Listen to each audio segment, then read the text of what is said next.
مراسلنا شامل الجولاني من مدينة القنيطرة. السلام عليكم أخي شامل. وعليك السلام أخي الكريم.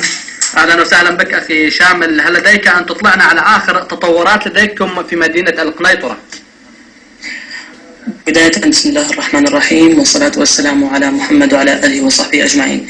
أخي الكريم، ما تزال قوات الجيش الحر مرابطة على جبهة القتال على الحدود الموازية للعدو الإسرائيلي، حيث سيطر الثوار على معظم القرى والمناطق المنتشرة على الشريط الحدودي من منطقة جباتا حتى منطقة الحرية في بير عجم وبريقة. ويناضل الثوار في هذه المناطق، يناضلون معاناة البيئة والجو القارس، بالإضافة للقذائف المنهالة عليهم، حيث يعجز النظام عن دخول هذه المناطق، وإنما جل ما يحاوله هو القصف العنيف بقذائف الهاون وبالمدفعية الثقيلة التي دمرت الحجر والبشر في هذه المناطق، بالإضافة إلى المعونات الإسرائيلية والدعم اللوجستي الذي يقدمه العدو الإسرائيلي تارة تلو أخرى، بمحاولة إرسال العديد من الدوريات على الشريط الحدودي ونقل كافة تحركات الثوار في هذه المنطقة، وإضاءة المنطقة في حال حصول الاشتباكات الليلية، حيث يحرمون الثوار في ظرف الليل الذي يعملون الثوار على أنه عامل هام في المعركة، وتقوم القوات الإسرائيلية بضرب القنابل المضيئة على هذه المنطقة. أما بالنسبة لوضع منطقة بريقة وبير عجم، فقامت كتائب تجمع تحرير القنيطرة أمس بالهجوم على دورية للعدو الأسدي.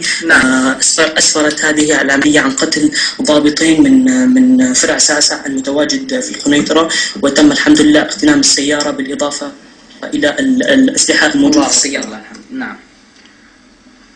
نعم أخي شامل، ما هو الوضع الإنساني لديكم؟ لكن ننوه. نعم تفضل أكمل. بالضبط أخي الكريم، الوضع الإنساني في منطقة القنيطرة متدهور جدا. الحالة الإنسانية مزرية.